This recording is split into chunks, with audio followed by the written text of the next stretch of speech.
Hello friends, मैं हूं राहुल कुमार। आज के इस वीडियो में बात करेंगे बीएसएससी की तैयारी को कैसे अच्छे तरीके से करें। ठीक है, और बहुत लोगों का ये क्वेश्चन रहा है कि बीएसएससी में बिहार से कितना क्वेश्चन रहता है, करंट से कितना क्वेश्चन रहता है, साथ में साइंस का टॉपिक को कैसे सॉल्व करें और क्वेश्चन का लेवल कैसा रहता है और किस तरह से क्वेश्चन रहता है। तो सब कुछ आपको डिटेल में बताएंगे। नए हो तो चैनल को जरूर सब्सक्राइब करना, और आपको किसी भी तरह का दिक्कत महसूस होता है बीएसएससी की तैयारी में तो आप मेरे को कमेंट करो, कुछ ना कुछ सोल्यूशन जरूर बताएंगे। ठीक है, चलो वीडियो स्टार्ट करते हैं। सबसे पहले जो इंपॉर्टेंट चीज है वो आपको बताते हैं कि जो हमारा क्वेश्चन आता है एग्जाम में, वो जैसे आप सेंट्रल लेवल का एसएससी का एग्जाम देंगे तो उसमें क्या होता है कि 25 नंबर का अगर मैथ्स आप बना रहे हो तो सिर्फ मैथ्स ही आएगा। फिर 25 नंबर का जीके बना रहे हो तो सिर्फ जीके का ही क्वेश्चन आता है, मिक्स क्वेश्चन नहीं रहता। लेकिन बिहार एसएससी में मिक्स क्वेश्चन रहेगा। हो सकता है पहला 2 क्वेश्चन जीके का हो, फिर 2 क्वेश्चन मैथ्स का हो जाए, फिर रीजनिंग का हो जाए, फिर जीके का हो जाए, फिर साइंस का हो जाए। इस तरह से क्वेश्चन रहेगा। ठीक है, तो उस तरह के ही क्वेश्चन को माइंड मेकअप करके चलना है। और एक्चुअल में इस तरह का जब मिक्स क्वेश्चन आता है तो प्रॉब्लम कहां पे क्रिएट होता है, जो हमारा टाइमिंग है ना वो वहां दिक्कत ले लेता है।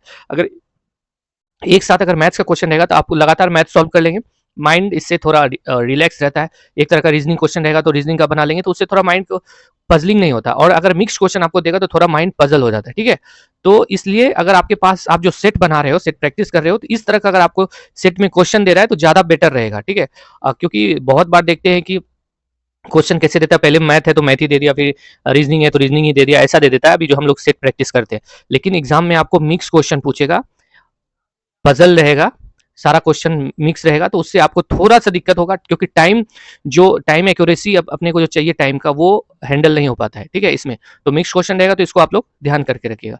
दूसरा सबसे इंपॉर्टेंट टॉपिक है, बहुत लोग पूछते हैं कि बिहार से कितना क्वेश्चन रहता है। तो मेरे टाइम में 1 से 2 क्वेश्चन बिहार से था।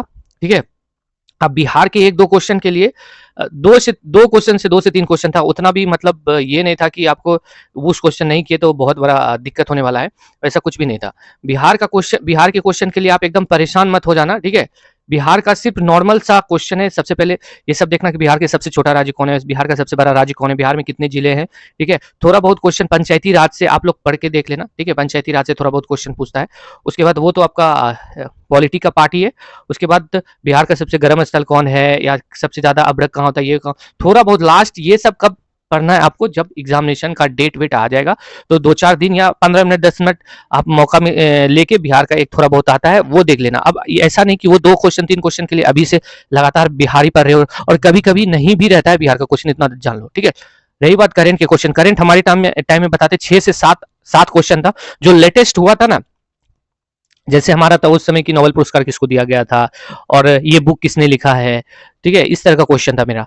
तो जो लेटेस्ट उस टाइम हुआ था घटना, उसी के बारे में पूछा गया था। तो अभी आपको ये देख रहे हो कि सब बहुत सारे लोगों को भारत रत्न मिला है, तो ये चीज आप लोग एकदम कंफर्म करके, जितने भी लोगों को मिला है इनमें से किसको भारत रत्न नहीं मिला है वो पूछ देगा। ठीक है, तो ये याद कर ध्यान करके रखना, क्योंकि ये इंपॉर्टेंट टॉपिक्स है। और बिहार में किसको मिला वो भी इंपॉर्टेंट है, तो ये सब चीज को ध्यान करके रखना। और पढ़ने के बाद जैसे करंट का बोल सकते हैं, तो अगर आपको बहुत इच्छा है कि करंट पढ़े तो आप डेली 15 मिनट या 20 मिनट, जो अभी सबसे गौरव सर या कोई सर करके हैं, बहुत ही मतलब आपको लोगों को समझ में आ ही रहा होगा कि बहुत फेमस है इसके लिए। तो 15 से 20 मिनट उसका डेली वीडियो देखो। अब ऐसा नहीं कि डेली एक बुक ले लिए हैं, उसी को लगातार पढ़ रहे कौन सचिव है, कौन ये है, कौन वो है, इतना भी इंपॉर्टेंट नहीं है। ठीक है, 15-20 मिनट से ज्यादा कभी मत देना करंट को, क्योंकि मेन जो आपका इंपॉर्टेंट है वो है रीजनिंग मैथ। ठीक है, रीजनिंग सबसे इंपॉर्टेंट है। 50 क्वेश्चन है, उसके बाद 25 क्वेश्चन का मैथ है। इसके लिए कोई करंट और कुछ की जरूरत नहीं है, 10 बुक नहीं पढ़ना है। सिंपल रीजनिंग का किरण प्रकाशन का चैप्टर वाइज बुक आता है, और एक मिक्स क्वेश्चन का ले लो। या तो आप इसका ले सकते हो, रेलवे का भी कुछ रीजनिंग प्रीवियस ईयर का जो रीजनिंग है वो बना लो, लेके किरण प्रकाशन का उसका भी आता है। ठीक है, तो रीजनिंग का आप एक टाइमिंग फिक्स कर लो कि हमको डेली 1 से 1.5 घंटा रीजनिंग में देना है, तो उसी टाइम जितना भी बुक आपसे बन पाता है बनाते रहो। लेकिन हाँ, एक बात ध्यान रखना कि हर टॉपिक आपसे सॉल्व होना चाहिए रीजनिंग का, जितना भी टॉपिक है। नॉन भर्बल भर्बल दोनों रीजनिंग रहता है। आजकल थोड़ा सा टफ किया है रीजनिंग, वो उसमें क्या है कि जैसे रैंकिंग का जो है, या 4 लोग उत्तर दिशा में करके ऐसे बैठे हैं, या फिर इस तरह का क्वेश्चन को डबल डाटा में करके देगा। 2-4 क्वेश्चन ऐसा रहेगा, ऐसा ज्यादा इंपॉर्टेंट हार्ड नहीं है। फिर भी रीजनिंग को अच्छे से बनाना, ये रीजनिंग आप बनाओगे तो अभी जो रेलवे का एग्जाम आने वाला है उसमें आपको बहुत फायदा करेगा। ठीक है, और रीजनिंग बनाना तो थोड़ा टफ भी बनाना, थोड़ा मीडियम भी बनाना। ठीक है, ताकि रेलवे तक का तैयारी अच्छे से हो जाए। उसके बाद मैथ्स के लिए जितना बीएसएससी में जिस तरह का पूछता है, आपके लिए आर एस अग्रवाल करके बुक है, वो बहुत बहुत है। ठीक है, उससे ज्यादा कुछ मत पढ़ना। या फिर थोड़ा बहुत आपको है तो प्रीवियस ईयर जो एसएससी सेंट्रल लेवल का पूछता है उसको भी बनाते जाओ, जो रेलवे का कुछ क्वेश्चन पूछा है उसको भी बनाते जाओ, लेकिन एकदम टफ मत बनाना, एकदम टफ मत बनाना, मीडियम ही क्वेश्चन रहता है, ठीक है। और मैथ्स रीजनिंग हो गया।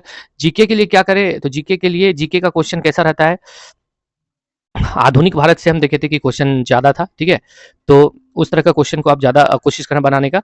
और पॉलिटी एक आसान चैप्टर है, तो पॉलिटी को आप कोशिश करो ज़्यादा से ज़्यादा पढ़ने का। पॉलिटी 10 से 15 दिन में आप लूसेंट का पढ़ लोगे, उसके बाद फिर चैप्टर वाइज जैसे पढ़ोगे वैसा ही चैप्टर वाइज लूसेंट का ही बनाना। या एसएससी का जो किरण प्रकाशन का चैप्टर वाइज जीके का था, या बिहार ऑल एग्जाम करके एक बुक है, वो भी चैप्टर वाइज है, बिहार में अभी तक जितना एग्जाम हुआ है उसका चैप्टर वाइज है। या फिर एनसीईआरटी का एक मंथन करके किरण प्रकाशन ने निकाला है, उसको भी आप देख सकते हो। तो एक दो बुक रखना चैप्टर वाइज, और एक आध मिक्स करके एकदम लपेट के पढ़ना, तो उससे आपको अच्छा पकड़ मिलेगा। पकड़ आपको सब समझ में आएगा जब मॉक टेस्ट आप लगाओगे, आपको आपका ज़्यादा से ज़्यादा क्वेश्चन जीके में सही होगा तो आपको सब समझ में आएगा। चैप्टर वाइज जब पढ़ लोगे तो आपको क्वेश्चन बनाने में ज़्यादा कॉन्फिडेंस आएगा। उसके बाद साइंस का क्वेश्चन, जैसे साइंस के लिए बहुत सारे लोग बार बार पूछे कि साइंस का कौन सा बुक पढ़े, तो देखो साइंस के लिए अगर तुम लूसेंट पढ़ते हो, फिजिक्स के लिए लूसेंट पढ़ सकते हो, ठीक है। बायोलॉजी थोड़ा टफ है पढ़ना, और केमिस्ट्री भी थोड़ा सा टफ है, फिजिक्स नॉर्मल वे में पढ़ सकते हो। और बहुत लोग ऐसे पूछे क्या रेलवे सामान्य विज्ञान से चल जाएगा काम, तो एक दो बुक मत रख रहा, जैसे क्या कहता है दी प्लेटफॉर्म करके बुक रखा है। चैप्टर वाइज देखो, चैप्टर वाइज जहां से ऑब्जेक्टिव क्वेश्चन मिलता है ना उसको जरूर पढ़ो, और रेलवे सामान्य विज्ञान जो है उसको भी रपेट के, वो तो मिक्स क्वेश्चन है तो उसको भी रपेट के पढ़ो, और बीच बीच में देखना उसका चैप्टर वाइज भी आता है तो उसको भी बहुत अच्छे से पढ़ लो। तो अभी क्या है कि पढ़ना इतना अच्छे से है कि ऐसा नहीं किसको छोड़ दे उसको छोड़ दे, नहीं, एकदम पढ़ते रहना है। नंबर कम भी आ रहा है सेट में, 75 क्वेश्चन ही सही हो रहा है, तो डरना नहीं है। जैसे ही आप अगर डेली प्रैक्टिस करोगे, जैसे हम बता रहे कि चैप्टर वाइज भी पढ़ रहे हैं, मिक्स क्वेश्चन भी पढ़ रहे हैं डेली, अगर आप जैसे ही ये फरवरी मार्च जैसे ही खत्म करोगे, 20 अप्रैल के बाद से अगर अभी आपको 75 क्वेश्चन सही हो रहा है तो 20 अप्रैल तक अगर जैसा हम बताएं वैसा तैयारी आप करते हो तो 20 अप्रैल के बाद से आपका ऑटोमेटिक 90, 95, 96, 97 ऐसा क्वेश्चन सही होना स्टार्ट हो जाएगा, ठीक है। और उसके बाद फिर अभी तो आपको पता है कि एग्जाम तो अभी होने वाला है ही नहीं अप्रैल तक, उसके बाद अगर मई जून में एग्जाम होता है तब आपका 100, 105, 7 क्वेश्चन सही हो जाएगा, आपका सिलेक्शन हो जाएगा, चाहे जनरल हो ईडब्ल्यूएस कहीं भी हो।